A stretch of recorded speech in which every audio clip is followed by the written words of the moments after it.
Alhamdulillahi Rabbil Alamin. Wassalatu wassalamu ala ashrafil mursalin Sayyidina wa maulana Muhammadin sallallahu alaihi wasallam wa ala alihi wa sahbihi ajma'in. Allahumma aftah alaina bifutuhil arifin hikmataka wansur alaina khazain rahmatika birahmatika ya arhamar rahimin. Allahumma nawwir qulubana binuri hidayatika kama nawwartal arda binuri syamsika abadan abada. Allahumma anfa'na bima 'allamtana wa 'allimna ma yanfa'una wa zidna ilman birahmatika ya arhamar rahimin. Qalu subhanaka la 'ilma lana illa ma 'allamtana innaka antal 'alimul hakim. Rabbi shrah li sadri wa yassir li amri wahlul 'uqdatam min lisani yafqahu qawli.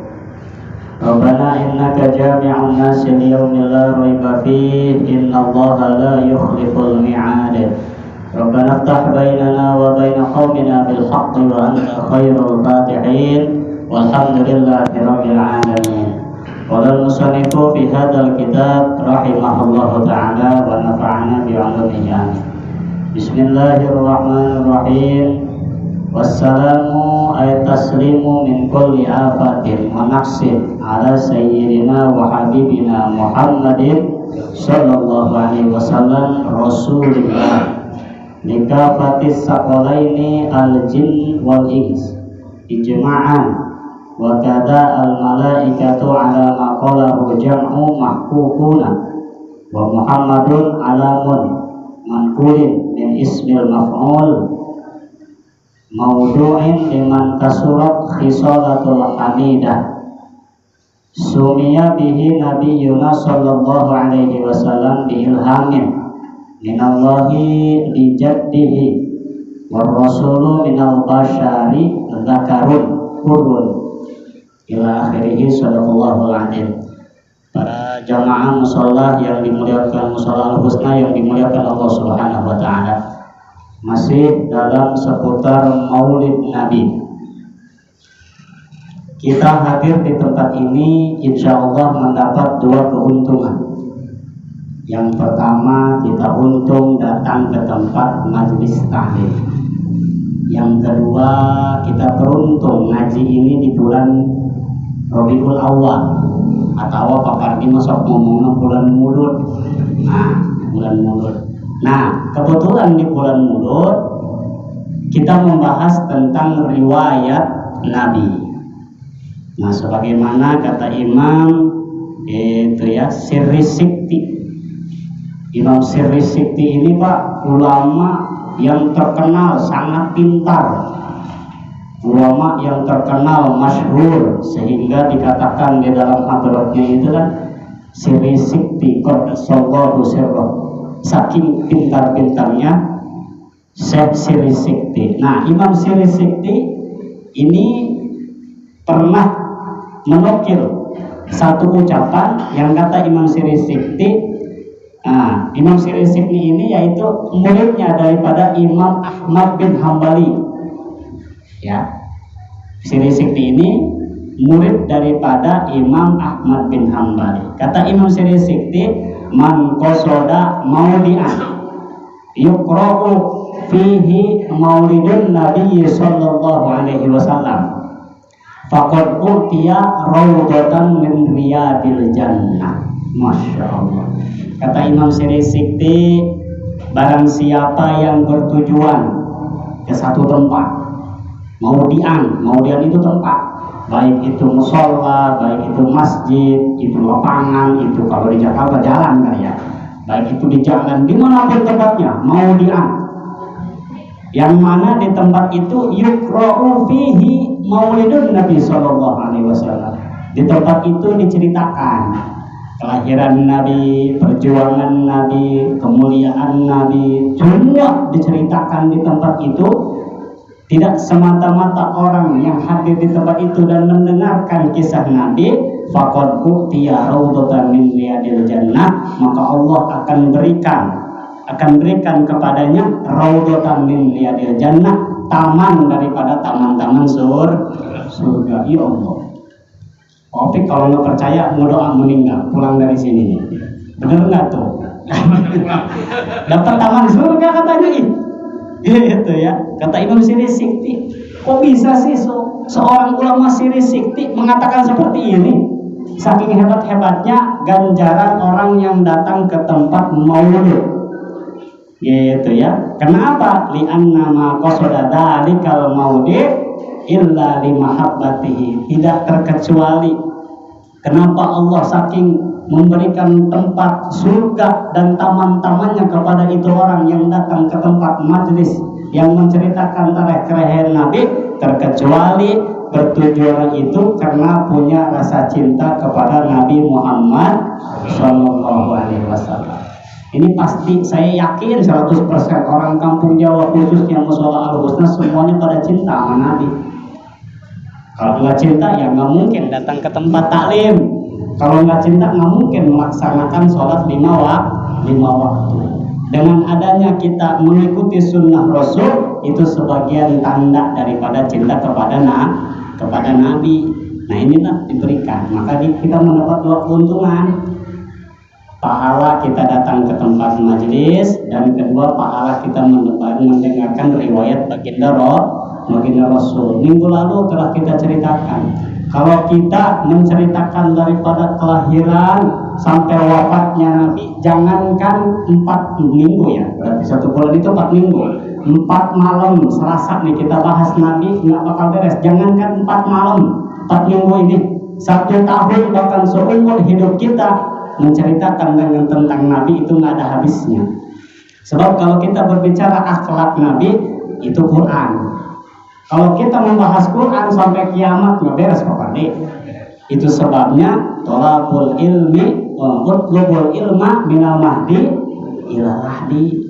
Tuntutlah ilmu dari mulai di bedong sampai di bedong, kata bahasa Bekasinya tuh. Itu adalah dari mulai di bedong orok baik sampai di bedong lagi nanti dikubur.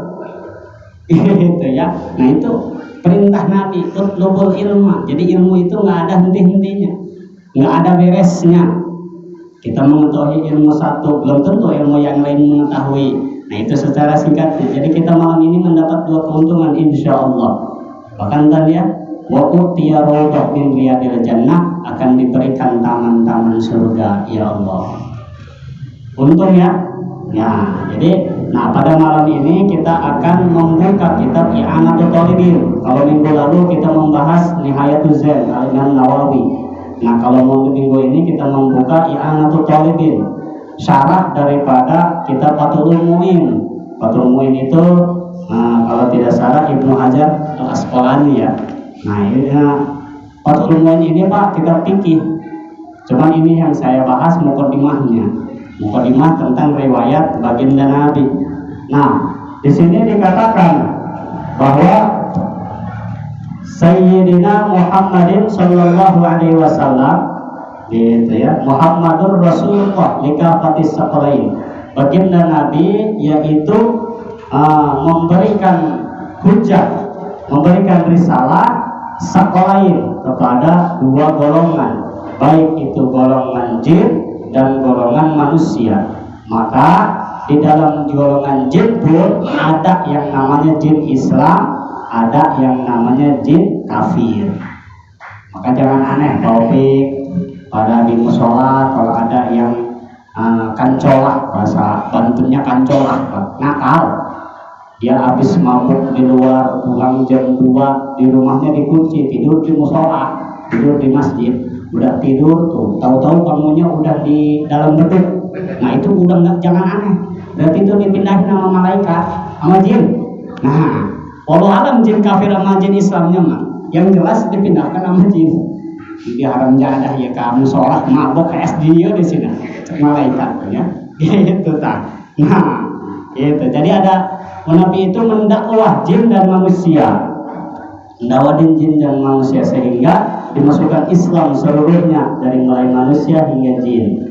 Nah, ada di depan dikatakan kenapa sih dinamakan Muhammad, gitu ya. Nah, dinamakan Muhammad ini sebab itu tapi ilhamin minallahi lijaddihi, karena oleh ilham lijaddihi ya apa namanya ilham. Kakeknya ini menerima ilham dari Allah Subhanahu wa taala. Siapa kakek Nabi? Yaitu Abdul Muthalib. Nah, Nabi kita punya bapak namanya Abdullah. Abdullah punya bapak namanya Abdul Muthalib. Nah, awas jangan salah Pak. Gitu ya. Kita punya Nabi kakeknya itu Abdul Muthalib. Nah, Abdul Muthalib ini seorang bedonga.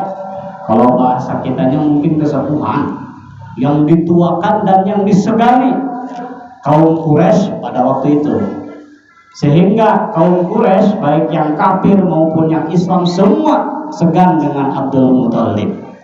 Nah, begitu datang cucu namanya Muhammad diumumkan oleh kaum Quraisy semuanya, wahai kaum, ini akan aku namakan Muhammad.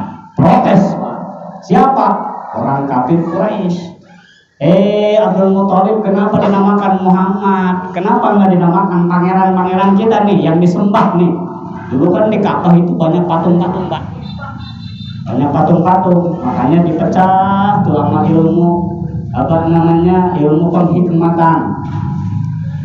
Malaikat rahmat itu tidak akan menempati, tidak akan menurun, tidak akan masuk ke satu rumah yang mana di rumah itu ada patung.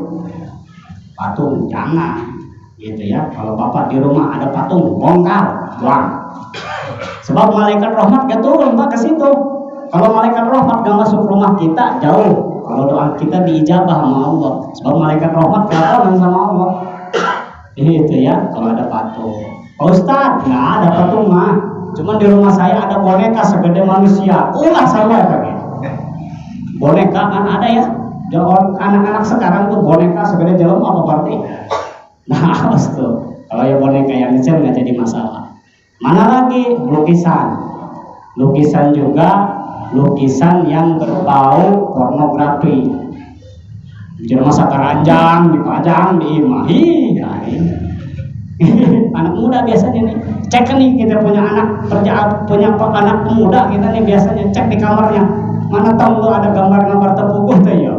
Mengai dibeleng kuahnya. Kita harus tegas kita Pak. Jangan mau kalah sama anak, gitu ya. Sebab itu cikal bakal doa kita nggak diijabah Pak. Percuma ya kita berdoa nggak diijabah sama Allah. Sebab itu kesalahan kita. Nah, mana lagi anjing, kalau kita melihara anjing, tuh, gitu ya, sama. Itu malaikat rahmat yang nempel sama orang kita, gitu ya. Nah, kecuali fotonya itu foto orang tua kita dipajang tuh di perumahan, di ruang foto alimul ulama, itu menimbulkan berkah. Dan kadang-kadang ini khasiatnya ya, natijahnya, kenapa sih kita memajang foto para ulama? Nah, kalau tidak salah kata Habib Ja'far itu seorang Habib yang keren kok, pakai repis Pak Habib Ja'far ya. Nah, Habib Ja'far tuh pernah ngomong kayak gini. Jadi kenapa foto ulama itu ditempatkan di ruang tamu dan di rumah-rumah kita? Karena ketika kita mau maksiat lihat foto kiai, kita malu kan? Kita malu lihat foto kiai ngeliatin kita lagi mabok. Pirakun mabok kan gitu ya, kata Habib Ja'far kayak gitu. Nah, makanya itulah khasiatnya. Lumayan kan, takut-takut sama foto kiai kalau kita maksiat kan gitu. Nah, makanya dipajang di foto rumah kita. Gitu ya, para ulama, kapan Allah, kapan Muhammad, gambar Ka'bah, silakan. Asal jangan kayak yang tadi tuh, patung, melihara anjing, gitu ya. Terus boneka yang bentuknya seperti orang ya, gitu kan. Jadi kembali, Abdul Muthalib ini dikecam oleh kaum kafir Quraisy. Abdul Muthalib kenapa dinamakan Muhammad? Ini nama pangeran kita, nggak ada yang namanya Muhammad. Nama Muhammad kuno. Nama orang tua dulu. Nah, kan orang tua dulu itu kaum Quraisy pada waktu itu kan namanya Ibrahim. Sehingga kan diceperkan kan. Kenapa namanya Ibrahim jadi apa tuh? Bram. Bukan Bram. Kalau Bram orang-orang sini. Nah, gitu ya. Nah, ya jadi nama-namanya diceper-ceperkan tuh. Gitu ya. Musa jadi Moses kan gitu. Oh, Daud jadi David. Waduh, David. Gitu ya, dinamai nama orang tuanya Muhammad Daud, kata orang tuanya. Kenapa udah muda? Siapa namanya? David. Ya. Waduh, David orang kampung Jawa makanya nama kangkung David. Gitu ya. Jadi namanya nama kuno kata kaum Quraisy. Kenapa dinamakan Muhammad? Nah, sebab dinamakan Muhammad itu lafaz Muhammad para bapak terdiri semua kalimat huruf yang ada di dalam nama Nabi kita itu mengandung makna. Mari kita aja. Ada mim, ada he, ada mim lagi dan ada dal. Nah itu semua mengandung arti di dalam kalimat Muhammad. Mim yang pertama diartikan mawjudul khalaik bisababi. Apa itu? Adanya seluruh makhluk Allah termasuk alam dunia, langit, aras dan lain sebagainya itu sebab Allah ciptakannya nur Nabi Muhammad Sallallahu Alaihi Wasallam. Kan sudah tercipta dan sudah sering kita dengar hadis qudsi, laulaka ya Muhammad kama khalaqtul aflaq. Gitu ya. Jadi kalau kami tidak menciptakan kata Allah kepada engkau Muhammad, mungkin alam dunia juga tidak ada.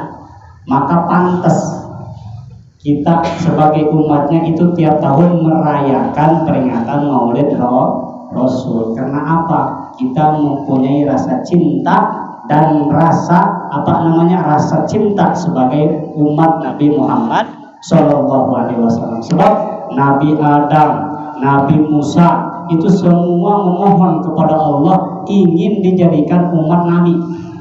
Saking apa? Saking luar biasanya Pak. Nabi Adam dan Nabi Musa, sebenarnya Nabi Musa. Kalau kita nih orang kampung Jawa, nggak usah tapak lagi lah, udah jadi umat Rasul. Tinggal cintanya kita, sebagaimana Nabi juga cinta sama kita, gitu ya. Nah, timbul pertanyaan, bagaimana kalau ada yang mengatakan dalilnya Pak Ustadz, kan zaman mah dalil bayatnya, pakarnya, dalil mana dalilnya? Tuh mau bid'ah, bid'ah baik Pak. Hari besok panggilan apa Pak De? Bid'ah nggak ada dari zaman nabinya. Ya besok kayang sih nih. Kirain besok paling dulu. Nah ada di dalam Quran Pak.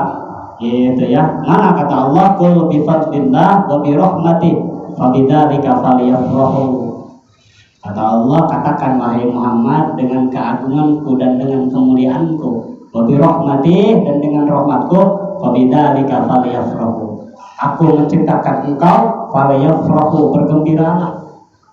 Aplikasikan pengaplikasian kebahagiaan kita sebab kita merayakan Maulid Rasul. Itulah dalilnya, gitu ya.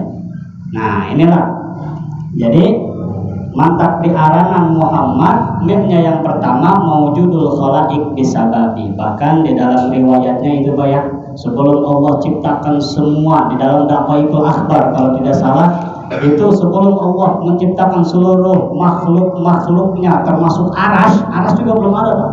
Allah terus menciptakan nurnya Kangjeng Rasul, cahaya Rasul sudah diciptakan oleh Allah.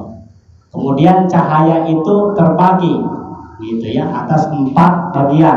Nah yang 4 bagian ini semuanya dipecah Pak. Timbullah matahari, timbullah seluruh yang cahaya-cahaya itu dari nurnya Nabi Pak. Termasuk apa? Termasuk yang ada di dalam diri kita. Ini penglihatan yang kita bisa melihat putih, bisa melihat hijau, bisa melihat yang cantik, bisa melihat yang jelek. Itu gara-gara diberikan nurnya Nabi.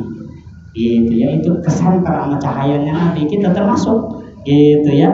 Nah inilah, jadi Allah menciptakan nurnya Nabi. Nah singkatnya cerita nih, Allah menciptakan Adam. Nah ini ada pembahasan fikih nih diciptakannya Adam. Nah sesudah diciptakannya Adam, Allah memerintah kepada Adam, berfirman kepada Nabi Adam, kata Allah, wahai Adam, aku akan menepati, aku akan memberikan makhluk yang paling mulia di dalam dirimu. Siapa itu? Cahaya nurnya kekasihku, namanya Muhammad. Akhirnya Nabi Adam menerima. Nah sesudah menerima, di dalam dirinya timbullah perintah Allah untuk sujud seluruh makhluk termasuk iblis, malaikat dan lain jin dan lain sebagainya. Semua sujud karena apa? Karena di dalam diri Adam ada nurnya Nabi. Nah terus riwayatnya kan ya, semua fasajadu illa iblis, yang lain mah sujud, tengkorak iblis mah entoh.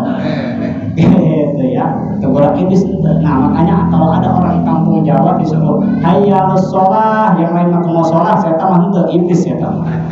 Itu memang guys. Gitu ya. Hayya sholah disuruh sholat malah ngopi saya tambah. Nah gitu ya. Nah sesudah di dalam diri Nabi Adam terus turun, akhirnya ketelunjuk. Ada dia cahaya Nabi sampai ditelunjuknya Nabi Muhammad. Nah kenapa diabadikan oleh para ahli hukama? Kenapa di dalam tahiyat akhir yang digerakkan itu telunjuk ketika kalimat asyhadu alla ilaha illallah? Kenapa ditunjukkan? Nah sebab dulu ketika Allah menempatkan nurnya Rasul ke Nabi Adam terus sampai ke telunjuknya, maka di telunjuknya ini Nabi Adam dulu terang karena cahaya Rasul. Nah di telunjuk ini dibahas oleh ahli fikih kita kalimat asyhadu alla ilaha illallah. Nah ini ikut derajat yang paling sedang, jangan terlalu bawah, jangan juga terlalu gini Pak. Asyhadu alla ilaha illallah tuh orang terlalu semangat pertama. Nah gitu ya. Adegan yang paling sedang asyhadu alla ilaha illallah. Nah kita bahas, Pak Ustadz, saya sholat ini bukan di satu musola, bukan di satu masjid. Saya kadang-kadang di sebelah saya menemukan asyhadu alla ilaha illallah. Iya kan? Waduh, gimana tuh Pak Ustadz? Sah apa enggak sholatnya? Waduh, nyimpus-nyimpus aja dah. Nah kita bahas. Nah itu memang ada dalilnya Pak. Jangan kita campur. Siapa yang mengeluarkan fatwa itu? Yaitu kalau tidak salah Imam Ahmad bin Hambali. Cuman Imam Ahmad bin Hambali itu mengeluarkan fatwanya itu asyhadu alla ilaha illallah digoyang-goyang sampai beres. Sampai beres. Beres-beres menurut salam ke arah beres. Tapi ada lagi kan di kalangan Wahabi. Kalau Wahabi itu biasanya Pak asyhadu an la ilaha illallah, dia goyang-goyang dia berhenti, goyang-goyang berhenti, goyang-goyang berhenti, itu sakadaya kata. Nah gitu ya. Nah bagaimana kalau kita Imam Syafi'i? Kalau Imam Syafi'i lebih dalam nih berarti. Nah untuk derajat kok orang yang menggoyang-goyangkan untuk Imam Syafi'i itu tidak batal, cuman makruh. Naon kegituan. Gitu ya. Diemin aja berantengin. Gitu ya, jangan digoyang-goyang. Kata Imam Syafi'i kalau ada orang kayak gitu itu makruh, hanya sampai derajat makruh, tidak batal. Bisa sampai batal kalau ini orang digoyang-goyangnya bukan ini Pak, tapi ini asyhadu an la ilaha illallah. Batal itu sholatnya. Kok sampai kekian kata? Itu batal sholatnya. Ini ya. Jadi itulah. Jadi, nah timbul lagi pertanyaan di dalam kitab Batul Muin dijelaskan, Pak Ustadz, bagaimana kebetulan saudara kita, saudara saya nih, dia mempunyai keterbatasan, telunjuknya itu hanya mempunyai potong. Bagaimana? Apakah bisa diganti? Oma cari tengah gini? Nggak bisa. Gitu ya. Harus telunjuk meskipun potong. Lihatin aja, yang asalnya di situ, yang sisanya aja apa di situ. Gitu ya. Nah, jadi nggak bisa diganti sama yang lain. Mentang-mentang orang Bandung, kan orang Bandung nggak biasa pakai ini Pak. Orang ke rumah Ustadz Ahmad di mana? Oh di belah sana, pakai jempol Pak. Itu lagi sholat. Asyhadu an la ilaha illallah, waduh pakai jempol. Mau sopan katanya. Nggak bisa, harus telunjuk. Sebab dulunya nur Rasul diberikan kepada Nabi Adam itu sampai ditelunjuk Nabi Adam. Nah termasuk kita juga sunnah melihat telunjuk kita. Jangan udah asyhadu alla ilaha illallah mata makam mana. Gitu ya, dilihatin telunjuk kita Pak. Gitu ya, sesudah mata kita fokus di atas sajadah. Nah sesudah asyhadu alla ilaha illallah sunnah dilihat. Gitu ya, sunnah dilihat. Nah sesudah itu meskipun ini telunjuk kita itu kebetulan baik laki-laki maupun perempuan ketutupan misalkan, entah sama sorban, entah sama samping. Kalau perempuan mungkin sama kena, nggak apa-apa dilihat, sunnah melihat, gitu ya. Nah inilah tata cara tahiyat akhir. Sebab itu rukun kan ya, rukun min arkanis sholat, duduknya, bacaannya itu itu rukun. Duduknya kita rukun, bacaannya pun rukun. Kalau kita meninggalkan, batal sholat kita. Gitu. Nah inilah. Jadi kembali tadi telunjuk nurnya Nabi Adam itu diberikan kepada nurnya Rasul diberikan kepada Nabi Adam. Nabi Adam itu menerimanya pertama di telunjuknya. Nah, dilanjutkan kisahnya Nabi. Mimnya Nabi tadi maujudul khalaik bisababi. Huruf yang kedua yaitu ha. Apa itu ha? Hayatul khalaik bisababi. Gitu ya. Ha yang dalam kalimat dalam kalimat Muhammad itu hayatul khalaik bisababi. Hidupnya kita semua sebab Allah menciptakan Muhammad. Bisa hidup kita semua, Pak. Bayangkan kalau Allah tidak menciptakan Nabi, mungkin kita nggak bisa hidup di sini sampai sekarang nih.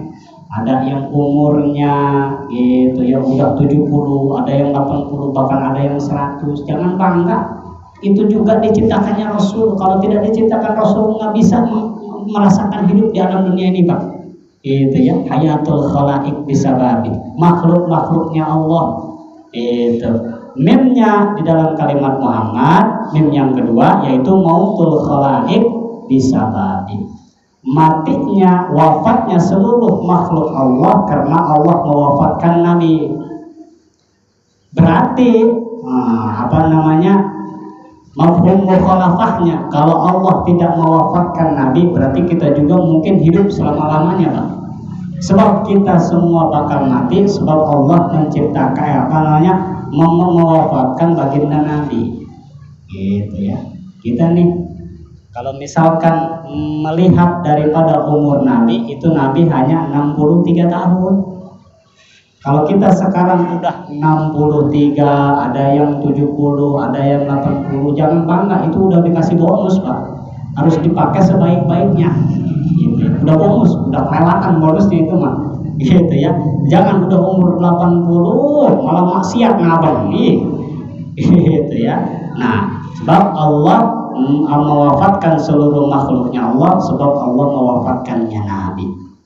Dalil yang keempat dalam kalimat Muhammad yaitu dukhulul jannah khalaik bisababi. Masuknya ke dalam surga seluruh makhluk Allah sebab Allah menciptakan Kanjeng Rasul. Yaitu ya, di minggu lalu kita bahas itu baginda Nabi nanti di hari kiamat itu sujud, Pak, di bawah arasy, sujud lama tidak diangkat-angkat. Ini semua umat manusia kan mencari pertolongan pada zaman itu. Pada saat itu seluruhnya mencari pertolongan, minta tolong kepada bapaknya seluruh makhluk. Siapa itu? Nabi Adam, Abul Bashar. Wahai Abu Bashar, kata seluruh makhluk, tolong kami, ini kami sudah nggak kuat. Kata Nabi Adam, saya malu, nggak bisa nolong kamu semua, nggak bisa. Tuh, soalnya bawa kamu ke Nabi Nuh sama nggak sanggup terus sampai akhirnya ke Nabi Isa. Nabi Isa pun nggak sanggup, malu. Jangan ke saya malu, sebab ini di alam dunia sebagian makhluk masih ada yang merasa mentuhankan saya malu minta sama Allah. Terus kami minta kepada siapa? Tuh, minta kepada satu orang yang sampai detik ini dia masih sujud. Siapa itu? Baginda Nabi. Akhirnya seluruh manusia kumpul di hadapan Nabi. Nabi itu seraya sujud, ya Allah, meminta kepada Allah. Akhirnya kata Allah, ya Muhammad irfa' ra'saka saltuto. Ya Muhammad, angkatkan kepalamu, pintalah apa yang kamu mau, akan aku turuti. Bagaimana kata Nabi? Kata Nabi, ya Allah, berikan aku syafaat untuk menolong seluruh umatku. Gitu ya, diberikan. Terus sesudah itu diijabahlah doa Nabi, diberikan syafaat. Lalulah di situ masing-masing Nabi bisa menyafaatkan umat-umatnya, termasuk kita. Nih ya, kalau ada ciri orang yang selamat itu ketika dipanggil oleh Nabi, ummati, ummati, ummati, itu mendekat. Gitu ya, itu cirinya. Ummati yang suka datang ke tempat majelis, yang menghidupkan sunnahku, yang suka merayakan maulid, yang suka sodako, terus dipanggil tuh sama Nabi tuh, dipanggil. Berarti kalau nggak ada orang yang nggak dipanggil, berarti nggak suka tuh. Gitu ya, nggak suka muludan, nggak suka datang ke tempat taklim, nggak suka sholat 5 waktu, puak jalan teka dulu. Gitu ya. Nah inilah, jadi kata Nabi, yo ummati ummati, diberikan syafaat. Sesudah diberikan syafaat masuk ke dalam surga. Kalau kita dipikirkan pas secara logika, kita pengen masuk ke surga gara-gara kualitas sholat kita jam jauh loh, jauh. Sebab sholat kita mah jangankan sampai derajat khusyuk, tumakninah juga kan kadang-kadang juga nggak dapet tumakninah. Padahal tumakninah itu kan kalau kita mengkaji fikih, tumakninah itu sebagian daripada rukun sholat. Kalau anak-anak sering sholawatan tuh, niat takbir ngadeg, baca fatihah ruku tumakninah, gitu kan? Apa tumakninah? I'tidal tumakninah, sujud dua tumakninah, nunggu di antara sujud dua tumakninah, nunggu akhir tahiyat akhir, maca sholawat salam awal tartib. Itu semua rukun. Yang namanya rukun itu harus dilaksanakan. Kalau tidak dilaksanakan, tolak sholat itu batal. Sedangkan tumakninah tadi disebutkan kan, tiap pindah rukun itu ada tumakninah. Itu tumakninah itu biqauli subhanallah, anteng sedikit. Lam yalid wa lam yulad wa lam yakul lahu kufuwan ahad. Anteng dulu biqauli subhanallah.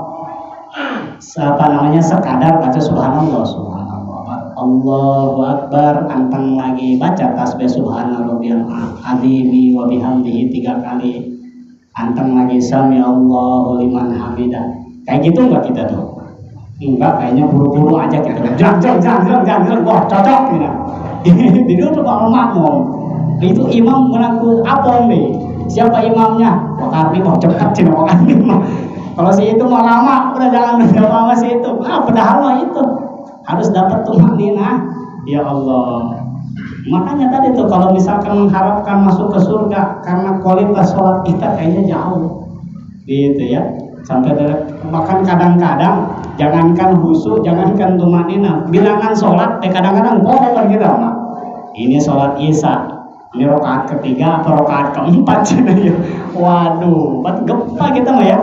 Nah, makanya kalau untuk kita pengen karena merasa kualitas sholat kita itu belum khusyuk, kualitas sholat kita tumakninahnya belum bisa, sampaikan gitu ya, rasa cinta kita kepada Nabi, ngaji terus, cinta sama Nabi terus, dijalankan sunnah-sunnahnya dijalankan, insya Allah di akhirat kita dapat syafaat daripada Nabi, dimasukkan ke dalam surga Pak. Itu janji Nabi.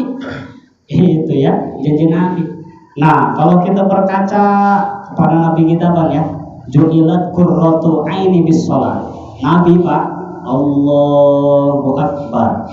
Nah, udah masuk sholat, qurratu aini bis shalah, merasakan kebahagiaan ketika sholat. Ya Allah, ada di kampung Jawa gitu ya, orang kalau udah sholat ketagihan, ada nggak? Sebaliknya kita mah, ada yang sholat kapok. Gara-gara apa? Imamnya kebodohin. Kapok orang aing mau sholat deh cina. Enggak saya tahu. Nabi kalau sholat udah sholat ketagihan Pak. Enak Nabi itu. Gitu ya. Jangankan Nabi, para sahabat merasakannya pun. Sayyidina Abu Bakar, Sayyidina Umar, Sayyidina Utsman, bahkan Sayyidina Ali. Sayyidina Ali ketika sholat, jangankan wilayah suara-suara dunia, tebasan pedang yang ada nancap di dalam dirinya itu tidak terasa sedang sholat. Tebasan pedang. Kalau kita jangankan tebasan sholat, jangankan tebasan pedang, reungit perang orang. Ada nyamuk, ya Allah di bawah. Brengsek gitu angin sih, gara ditepakan memang gitu. Nah makanya kualitas sholat kita itu ya, jangankan nyampe khusyuk, tumanina pun enggak. Tapi kita jangan berkecil hati, jangan karena mendengar ceramah, jangan mendengar kajian ini, waduh Ustaz orang mau sholat orang tanya, kita enggak sholat, enggak. Jadi sholat terus, ngaji terus supaya apa? Supaya kita dapat maghfirah dari Allah, supaya kita dapat syafaat daripada Kangjeng Rasul. Nah inilah. Jadi kembali kenapa dinamakan nama Muhammad? Karena seluruh kalimat yang ada di dalam diri Muhammad itu mengandung arti. Nah, jadi terakhirnya kita riwayatkan, sebab ini waktu sudah Isya ya. Nah, ada Siti Aminah, ibunya Nabi. Ini ya ibunya Nabi berkata ketika mengandung kado jadi Nabi itu, Ibu Aminah berbicara, masya'artu anni hamaltu wala wajadtu lahu saklan. Ini Umi Aminah Pak, ketika mengandung Nabi sampai bertanya, ini saya lagi hamil apa enggak? Sehingga apa? Ketika Umi Aminah mengandung Nabi itu wala wajadtu lahu saklan, tidak menemukan rasa berat, tidak menemukan rasa payah, enggak kelihatan hamil. Umi Aminah itu beda sama Aminah kampung Jawa. Waduh, apalagi kalau udah bulannya Pak, gitu ya. Kalau udah 9 bulan nih Aminah kampung Jawa, jangankan aktivitas, tidur aja Pak, nyengir ke kiri aduh, ke kanan aduh, terlentang takut ada yang nyepak, tengkurap takut petus. Ya Allah, itu Umi Aminah, Umi Aminah nggak ngerasakan, gitu ya. Sehingga dikatakan atani atin wa ana bainan naum wal yaqdam. Ada suara nggak ada rupa berkata, ya Aminah, apakah kamu tahu siapa yang ada di dalam kandunganmu? Kata Siti Aminah, la adri, saya nggak tahu. Kata suara itu berkata, innaki qad hamaltu bisayyidi hadhil ummah. Engkau sedang mengandung di dalam rahimmu bisayyidi hadhil ummah, seorang manusia yang akan memimpin seluruh umat manusia. Masya Allah. Itulah riwayat daripada Siti Aminah. Dan yang terakhir ada sesudah di Pak Suson, namanya Nyi Suwaibah. Singkatnya lah, Nyi Suwaibah itu amat daripada Abu Jahal. Abu Jahal semua juga tahu, dedengkotnya kafir Abu Jahal. Di dalam alam kuburnya itu mendapat siksa yang sangat luar biasa. Tapi kenapa ketika hari Senin itu Abu Jahal mendapat keringanan? Karena Nyi Suwaibah melihat Nabi disusukan, dipaksukan oleh Nyi Suwaibah, kelihatan oleh Abu Jahal. Kata Abu Jahal, ya Suwaibah, yang engkau ini tadi menyusukan, yang kalau jadi saudaraku namanya Muhammad. Iya. Dengarkan Nyi Suwaibah, mulai detik ini, menit ini, bulan ini, jam ini, tahun ini, dan seterusnya, engkau yang tadinya amat aku bebaskan karena engkau menyusui saudaraku yang namanya Muhammad.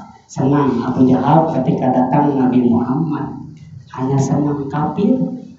Nah, mendapatnya keringanan di alam kubur setiap hari Senin itu diringankan siksanya. Apa? Yang tadinya selain daripada Senin disiksa luar biasa, di penjara mah kalau misalkan di penjara nggak dikasih makan, datang hari Senin mah itu perek yang nyiksa. Bahkan itu Abu Jahal di satu riwayat itu jempolnya itu cahaya Pak, hurung, terang.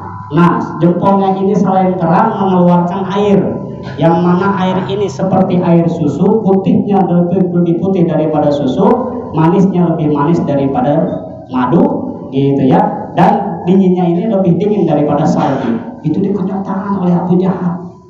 Sampai heran, ini kenapa kok dapat keringanan sepohara ini ya sampai hari kiamat kan ya? Ternyata karena hanya hatinya senang ketika melihat Nabi Muhammad. Padahal Abu Jahal, apalagi kita yang umatnya yang suka baca sholawat, sholat 5 waktu, masuk ke dalam kubur, insya Allah mengi kesenangan kita, insya Allah. Maka mudah-mudahan kita semua diberikan syafaat oleh Nabi, mudah-mudahan kita diselamatkan di dalam alam kubur ya umatnya Nabi, dan mudah-mudahan kita selamat di dunia, selamat di akhirat. Al-Fatihah.